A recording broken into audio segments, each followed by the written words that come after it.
Well, the Biden administration has set another record, and it's not a good one. According to new numbers released yesterday by the Customs and Border Protection, the U.S. is on track for the highest number of migrant arrivals on record, with over 2 million people expected to cross illegally by the end of the fiscal year, which, by the way, is the end of next month.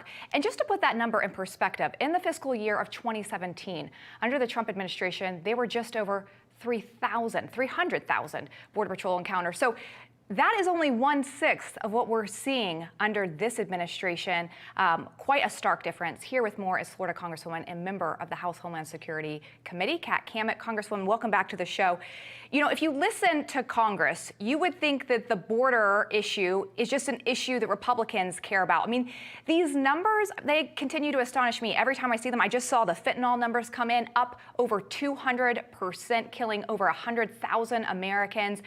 What is it going to take to get Democrats on board that this is a crisis? You know, Lindsay, I still don't know what it's going to take, because it seems like they don't want to care or discuss the human trafficking of kids at the border. They don't seem to care about the fact that the fentanyl is the #1 killer of individuals between the ages of 18 and 45 today. And it's impacting every single district. They don't seem to care about the strain on social services within their own communities. They don't seem to care about the fact that local law enforcement is being sued by illegals who pick these folks up who are breaking laws in their communities. They don't seem to care about the property damage. They don't seem to care, period. And when you talk about the 56 individuals that are in the International Terrorist Watch List that have been apprehended, just the ones that we caught, they don't seem to have an answer or a care in the world about that either. So until we take back the House, I just don't know what it's going to take to wake them up. And I think there's a real fear of political fallout, not from their constituents, but from Nancy Pelosi herself. I think that that is really what is driving this. Is Nancy Pelosi doesn't want to talk about it and is really lording over her members in the Democrat Party, basically telling them, if you talk about this issue, if you go to the border, if you engage on this issue, I'm going to pull you off your committees and I'm going to primary you. I think that's where this is coming from. Wow, that is so unfortunate. I mean, ultimately, they're going to come out of this on the wrong side of history. They always tout themselves as humane. We recently spoke to your colleague, Congressman Tony Gonzalez from Texas, who was just in Guatemala speaking with their president, where he said on our show, when he asked the president of Guatemala, hey, what would it take for you to get more involved and help with this issue? And he said, all I need is a phone call from President Biden himself, and I will jump into this. This administration likes to tout that they are looking for the root cause, but how can you even take that seriously when they won't pick up a phone and send over one phone call to our southern border to fix this problem, or at least aid in this problem?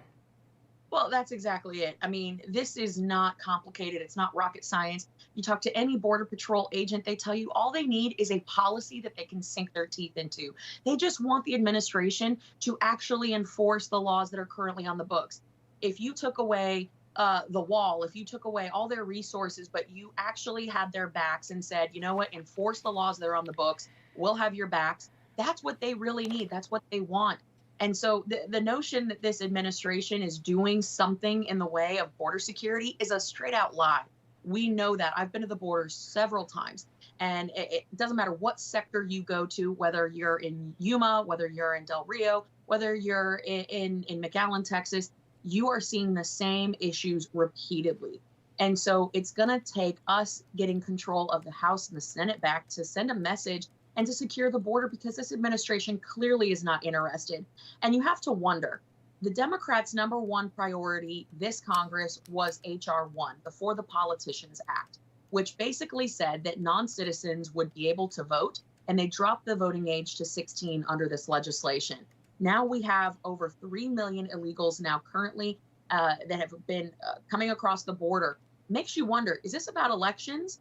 Or is this about the humanitarian mission? Because after myself and my team encountering young girls who have been raped, assaulted, the trafficking that we have seen, the drugs that have been pouring across, clearly this is a horrific situation. And the Democrats don't give a damn about the humanitarian crisis that's unfolding down there. It's crazy. Speaking of humanitarian crisis, we're hitting the 1-year mark of the withdrawal from Afghanistan. Sean and I were talking about this yesterday. One of the groups that's been hit worst is women and children who were left in Afghanistan, these Afghani women and children. And this administration doesn't want to talk about it.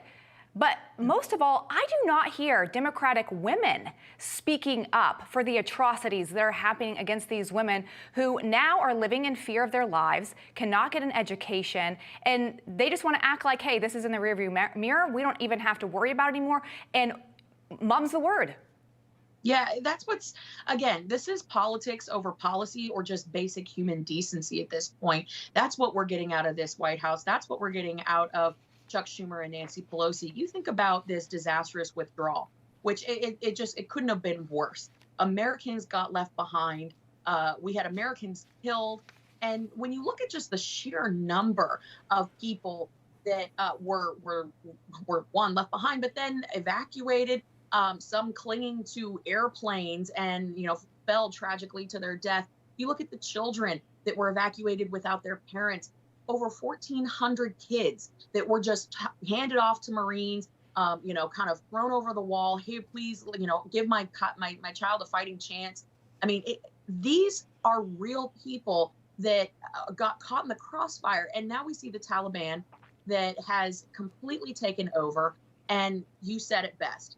Women are not allowed to get an education. They're living in fear. It's like time has rolled backwards in Afghanistan now. And it is just horrific to think that 1 year later, we still don't have answers. There's still equipment that has been left behind that is empowering terrorists. Over 3,000 Afghani security forces fled to Iran with our equipment. And that is supporting terrorist mission that we know the Iranians support. So it's a disaster from start to finish. We need accountability. We need transparency. We need answers. And the American people, and certainly the families of those that we've lost, they deserve answers too. We were talking to your colleague, James Comer, yesterday, Congressman Jim Comer, who is working on answers. I know Republicans are working on answers. So thank you for that. And it's good to see you this evening, Congressman. Thanks for being here. Good to see you, Lindsay. Have a good one.